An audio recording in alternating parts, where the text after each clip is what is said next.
But we begin with President Biden's high-stakes meeting in Saudi Arabia. The president's meeting with Crown Prince Mohammed bin Salman and his chief advisors lasted for more than 2 hours. Of course, the meeting was not without controversy. President Biden once said on the campaign trail he would make Saudi Arabia an international pariah. Now, months into his presidency, he sees room for a strategic partnership.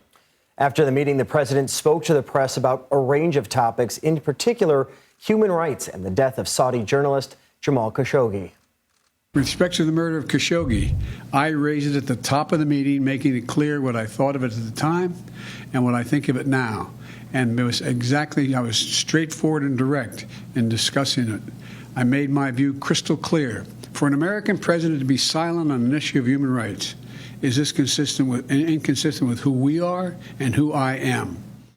Let's bring in CBS News senior White House correspondent and political correspondent Ed O'Keefe, who is in Jeddah, Saudi Arabia. Hey, Ed. A question here. Your reaction to the president's remarks just moments ago. Well, he clarified why he's here, I think, in pretty clear terms, saying that this is not just about raising two urgent domestic concerns, gas prices and human rights, but also a host of other regional concerns. He ticked off a series of things that his administration's been working on, including allowing for flights from Israel to come to Saudi Arabia as the two countries work on normalizing relations, making some changes in U.S.-Saudi military cooperation, some other changes regarding technology and national security concerns that are of importance to countries in this region, certainly important to the Saudis. But you heard him say critically there that at the top of the meeting with the Crown Prince, he raised the issue of the murder of Jamal Khashoggi, that Washington Post columnist who was dismembered, the CIA says, at the request, the order of the Crown Prince back in 2018, making clear, as the president has said repeatedly for several weeks now, that he would raise human rights concerns with the Saudis and that his position on this was well known. And also said that they had broader conversations about what he called energy security, what most Americans would call pain at the pump or gas prices, saying and signaling that in the coming weeks, OPEC Plus, the global oil-producing organization that Saudi Arabia leads, is expected to hold conversations in August about oil production levels. Essentially, they're laying out pretty clearly what the about 3 hours of conversations he had with the king, with the crown prince, and with other Saudi officials was all about. I want to call out something that happened right as he showed up for this meeting that's already ricocheting across social media and television screens around the world. The meeting began with the president arriving and being greeted by the crown prince himself, who came outside and fist bumped with the president. That image there, which is only available to Saudi host television and Saudi social media accounts, U.S. reporters were not there to witness it, has been denounced now by a handful of organizations. Jamal Khashoggi's fiancée took a Photoshop tweet and said this is probably what he would say, in essence criticizing it, saying this is the result of my death. Congressman Adam Schiff of California, member of the Intelligence Committee, tweeted a little while ago, if we ever needed a visual reminder of the continuing grip oil-rich autocrats have on U.S. foreign policy in the Middle East, we got it today. One fist bump is worth 1,000 words. Critically, the Washington Post, its publisher Fred Ryan, in a statement saying the fist bump between President Biden and Mohammed bin Salman was worse than a handshake. It was shameful. It projected a level of intimacy and comfort that delivers to NBS the unwarranted redemption he has been desperately seeking. That, plus the meeting they had, certainly does some of that. But the president saying he had no choice but to come to Saudi Arabia, a critical country in geopolitical and economic affairs around the world, and part of his bid to ensure that the United States maintains supremacy and relevancy in this part of the world, lest China or Russia fill the vacuum. Ed, I want to ask you about the Saudi minister you spoke with who was at the meeting with President Biden and what insight you got from that. But quickly, can you also address how does a fist bump like that happen? Is it something that is agreed upon beforehand? We were discussing that because obviously this is causing a lot of consternation for President Biden and his team. What happened there? Was he taken by surprise? We were taken by surprise because we weren't anticipating that he would be greeted by the Crown Prince, and we didn't know how that first face-to-face encounter would go. Remember, when he arrived in Israel the other day, Israeli officials extended their hands for shakes, and he gave them bumps instead.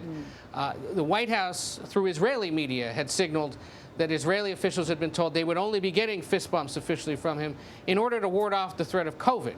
But pretty quickly it was evident that part of what the president was likely trying to do here was preempt a warm embrace and handshake from the Crown Prince by instead just giving out the more jocular fist bump. He did that for about 5 minutes in Israel before he started shaking hands and talking to people pretty intimately, and it was pretty clear that that plan of fist bumping was going to fall apart. But you saw here today, you know, what happened. And look, people are going to sit there and say, why on earth do you care about this? Why are you spending so much time talking about it? It's because those enduring images of an American president greeting him like this after the world, or elements of the world, have questioned his human rights record, whether he's prepared and capable to lead this key kingdom, gives him legitimacy on the global stage, especially with any young Saudi or person here in the Arab world who has a phone and access to social media and will see that the future leader of this country is, you know, buddy-buddy with the American president. Yeah. But we did speak with Adel Al-Jubeir. He is the Saudi Minister of State for Foreign Affairs. We spoke with him just a little while ago here in Jeddah to get the Saudi side of the story from these meetings. He confirmed it was about 3 hours long, that it covered the issues the president mentioned. We asked him 2 critical questions. Did they talk about Jamal Khashoggi, and did they talk about high gas prices? Take a look. Saudi Arabia has always been committed to seeking stability in the oil markets by ensuring that there is adequate supply. And we have done this for the past number of decades, so our record is very clear. We work within OPEC and within OPEC Plus to ensure that the markets are balanced. Now, from time to time, you have deviations in terms of the market or erratic behavior that is a result of geopolitics or a result of I don't know, news or things, rumors or things of that nature. But in terms of the fundamentals of supply demand, we always seek to ensure that the markets are adequately supplied. Over the past 9 or 10 months, Saudi Arabia has increased its oil production substantially in order to bring enough supplies to the market. We looked at the future supply situation, and we announced in June that we would accelerate it so that they happen in July and August rather than into the fall. And we keep reviewing this situation, and we make sure that the markets are in balance so that we don't have shortages. I know that there are concerns in the United States about high gasoline prices, but high gasoline prices are really a function of many, many things. One is the fact that America has a shortage of refining capacity. No refinery has been built in decades. And so even if you bring more oil to the market, if it cannot be refined into gasoline, it will not lead to a drop of prices at the pump. You have issues with regards to the different blends and standards of gasoline that exist in the United States that complicate the ability to import different gasoline into the United States for American gasoline marketeers, so to speak. And so there are a number of issues that have to do with regulatory issues. There are issues that have to do with refining shortages. Where it comes to supply and demand of crude oil, as I mentioned earlier, we have worked assiduously, and we will continue to ensure that there is enough supply. Did President Biden raise the murder of Jamal Khashoggi? President Biden mentioned that this issue is a concern to people in the U.S., especially in the U.S. Congress. And he also mentioned that he took Saudi Arabia's views with regards to this issue at face value. His Royal Highness the Crown Prince explained to him that this was a tragic mistake, and it was very painful for the Kingdom of Saudi Arabia, and that Saudi Arabia investigated this issue, charged individuals responsible for it, and that a number of them have been convicted and are currently serving jail sentences.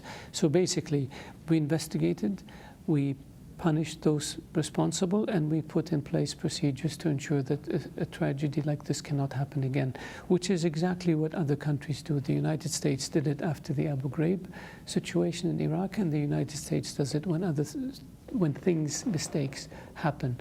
And so that was it. The Crown Prince himself, though, did not take blame for the murder. The Crown Prince stated several years back that as the person responsible for overseeing the Saudi security services, that ultimately he's responsible for it. But the charges that the Crown Prince knew about it, or much less ordered it, are ridiculous. So as you see there, the Saudi State Minister of Foreign Affairs, Adel Al-Jubeir, confirming what the president just said, that in fact the fate of Jamal Khashoggi did come up in the meeting explicitly. You hear there the Crown Prince taking responsibility for the government's actions, but not directly for ordering the killing, and it's something he had said previously, and explaining that it looks like in the coming weeks there will be broader discussions among members of OPEC about bringing down or by boosting oil production, and that they're sensitive to the fact that Americans and customers all over the world are concerned about the rise of gas prices. We should point out, as the president did a few moments ago, that gas prices on average have been falling for the last several weeks now, still north of $4, but nowhere near the $5 they were at just a little while ago. And Ed, on the way out, the president also discussed the budget and the recent comments by Senator Joe Manchin. And the president, I think, made a remark along the lines of he didn't negotiate with Manchin. He didn't. This has been a conversation that's been ongoing between Senate Democrats because they were going to use a gimmick in Senate procedure that allows them to pass legislation with just the votes of the majority party. So it would have to be all 50 Democrats plus the vice president. Manchin, who scuttled the infamous Build Back Better plan last year for a variety of reasons, was talking to Senate Democratic leadership about a smaller plan that would have involved implementing the president's climate change agenda, some changes in health care policy, and paying for it by raising taxes on the wealthy.